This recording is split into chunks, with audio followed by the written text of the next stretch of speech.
Hello everyone, I hope you guys are doing amazing. In this video, I will be telling you about IELTS. So there are specific questions with respect to IELTS that everyone is asking either over emails or comments, and they would want and even on Insta, and they want to know, is IELTS difficult? Well, it's a very subjective. The answer would be subjective. It could be yes or no, depending on where you are in terms of your preparation for IELTS. So it can be a yes or it can be a no, because you need to understand what IELTS is, and then you may decide whether it is difficult for you or it is not so difficult for you, or you need more practice or not. So it constitutes of 4 sections. So when I talk about speaking is just hardly 10 to 14 minutes or 12 minutes, and it is all about it is something you can practice, but you cannot rote memorize. It's not they're going to ask you an essay on yourself and you have to talk about it, or an essay or something. You have to be fluent. Fluent in the sense, again, do not confuse it with accent. That means you need to continuously talk. If you start using fillers like or repeating yourself and saying so I think, like, it shows that you're a little nervous, which everyone is. But take a deep breath once you go there, before you enter the room. Gather all your courage.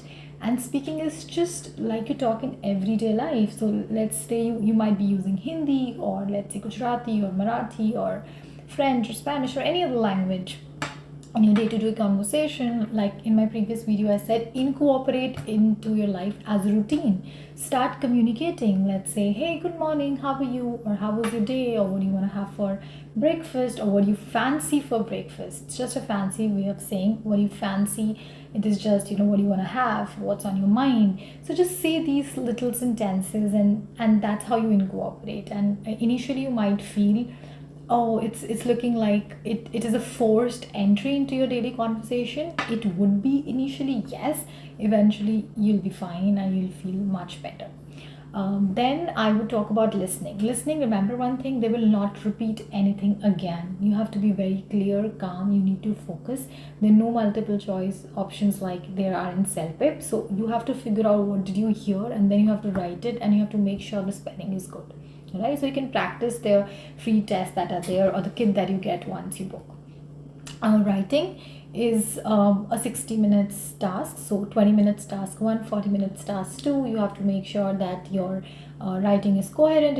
It should not look like active passive, as in you're just saying something and you're saying same thing again, and you're just changing the word and rephrasing yourself. Make sure you have a logical sequence. You're saying something in one, it should be connected to next. And similarly, it is for the writing task too. For reading, again, 60 minutes, 40 questions. Your vocab, the way you read and everything would help. All in all, it is not difficult if you practice, but if you still need some tips, write in comments or email me. Thank you so much. I hope it was useful. Bye.